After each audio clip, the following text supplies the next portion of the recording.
MCU के नवागत विद्यार्थियों के प्रबोधन के 3 दिवसीय आयोजन अभ्युदय 2026 का उद्घाटन मुख्यमंत्री डॉक्टर मोहन यादव और प्रसिद्ध कलाकार पीयूष मिश्रा हुए शामिल।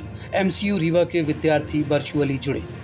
मुख्यमंत्री डॉक्टर मोहन यादव ने कहा कि युवा फेक न्यूज़ के ज़माने में नेक न्यूज़ वाले मीडिया कर्मी बने।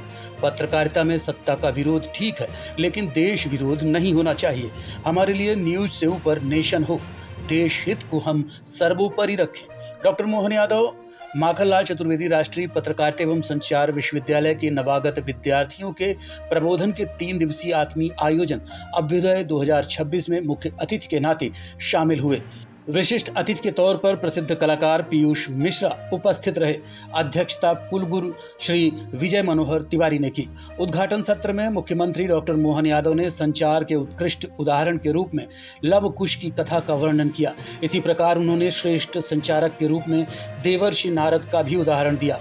वीर सावरकर का उल्लेख करते हुए मुख्यमंत्री डॉक्टर मोहन यादव ने बताया कि सावरकर जी ने लंदन जाकर अंग्रेजों को चुनौती दी। उन्होंने 1857 का वास्तविक इतिहास लिखकर सिद्ध किया कि यह सिपाही विद्रोह नहीं अपितु स्वाधीनता का आंदोलन था। सावरकर जी ने हिंदी की भी खूब सेवा की। संसदीय परंपरा के अनेक शब्द सावरकर जी ने दिए। गीतकार कवि प्रदीप का उल्लेख करते हुए मुख्यमंत्री ने कहा कि उन्होंने अपने गीतों से स्वाधीनता की अलख जगाई, जिसके कारण अंग्रेजों के निशाने पर आए। हमारे साहित्यकारों ने अंग्रेजों का डटकर मुकाबला किया।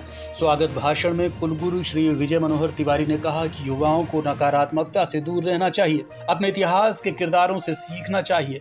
उन्होंने कहा कि आज कोई भी माता पिता अपने बच्चों का नाम शकुनी और मंथरा नहीं रखते। ये हमारे लिए संकेत है कि हमें सब प्रकार की नकारात्मकता से दूर रहना चाहिए। उन्होंने कहा कि यदि हम किसी भी अच्छे कार्य में कोई सहयोग नहीं कर सकते, तब कम से कम उनके कामों में बाधक न बने। इस अवसर पर हिंदी पत्रकारिता के 200 वर्ष पूर्ण होने पर आयोजित कार्यक्रम प्रणाम उदंत मार्तन पर केंद्रित पुस्तक 2 सदी साक्षी है, विकल्प का विशेषांक, मैं क्लासरूम और मंदिर की अर्थव्यवस्था पर केंद्रित पत्रिका इंडियन क्लाइडोस्कोप का विमोचन किया गया। एमसीयू परिसर के विद्यार्थियों में आयोजन को लेकर भारी उत्साह देखने को मिला। गायक, पत्रकार, कई कारणों से अपनी प्रतिभा का लोहा मनवा चुके पीयूष मिश्रा जी और 50 से ज्यादा हस्तियां जिनने 36 साल में माखनलाल विश्वविद्यालय से बढ़कर के अपनी अलग पहचान बनी, उन सबके साथ मैं आज इस कार्यक्रम में शामिल हुआ हूं। मेरी अपनी ओर से ये उत्कृष्ट संस्थान है, देश भर का, देश तो क्या दुनिया के अंदर इसकी एक विशेष महत्ता है। मैं एक बार फिर अपने राज्य सरकार की ओर सबका स्वागत करता हूं, अभिनंदन करता हूं। माखनलाल विश्वविद्यालय के विकास के लिए भी हमारी सरकार लगातार संकल्पबद्ध है और कई सारे काम अभी हम करने वाले हैं। मैं पुनः एक बार आपके माध्यम से, लोकतंत्र की सबसे बड़ी धार पत्रकारिता होती है, ऐसे में पत्रकारों के लिए संस्थान एक पवित्र मंदिर की तरह है। यहाँ से निकले हुए एक एक पत्रकार ने देश और दुनिया में अपनी बहुत अलग साख भी बनाई, धाक भी बनाई। मेरी अपनी ओर से पुनः सबका वंदन, अभिनंदन, बहुत धन्यवाद।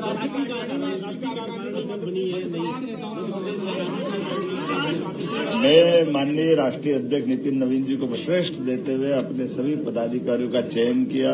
हम और भाग्यशाली हैं, हमारे राज्य के अंदर से उन्होंने हमारे राष्ट्रीय उपाध्यक्ष लाल सिंह आर्य जी को लिया, महामंत्री हमारे सांसद गजेंद्र पटेल जी को लिया, हमारे मंत्री श्रीमती कविता पाटीदार जी को लिया, मीडिया प्रभारी आशीष अग्रवाल जी को लिया, सभी प्रकल्पों के संकुल के संयोजक हमारे पूर्व अध्यक्ष और सांसद माननीय विष्णुदत्त शर्मा जी को उन्होंने साथ जोड़ा है।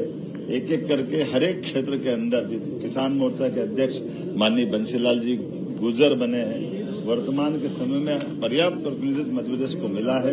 उम्मीद करेंगे विश्व की सबसे बड़ी पार्टी का माननीय नितिन नवीन जी के माध्यम से एक अलग प्रकार का अब नया उत्तरदायित्व के बाद जो संगठन का ढांचा बनेगा और काम मिलेगा, ये यशस्वी प्रधानमंत्री के आशीर्वाद से वाकई भारतीय जनता पार्टी का अभी का काल स्वर्णिम काल है और ये और आगे ले जाएंगे। मेरी अपनी ओर से सबको बधाई। वर्षों की यात्रा में जो पढ़कर यहाँ से निकले हुए हैं, वो देश और दुनिया में मीडिया संस्थानों में, तमाम पीआर एजेंसीज में, विज्ञापन एजेंसियों में, मीडिया प्रबंधन में, सिनेमा में बहुत गजब का काम कर रहे हैं। तो ऐसी 50 विद्यार्थियों का, पूर्व विद्यार्थियों का पहला समूह अगले 3 दिन आपसे रूबरू होने वाला है। ये उसका उद्घाटन सत्र है। मित्रों, आप सब 20 राज्यों से यहाँ पढ़ने के लिए आए हैं। मैं 2 ऐसे विद्यार्थियों का आज के दिन उल्लेख करना चाहूंगा जो मध्य प्रदेश की इसी भूमि पर कभी पढ़ने के लिए आप ही की तरह आए थे और जिन्होंने इतिहास में अपना एक स्थान दर्ज किया। एक मुलाकात में जो पेरिस में हुई थी 1936 में, उसमें उन दोनों विद्यार्थियों का उल्लेख हुआ था।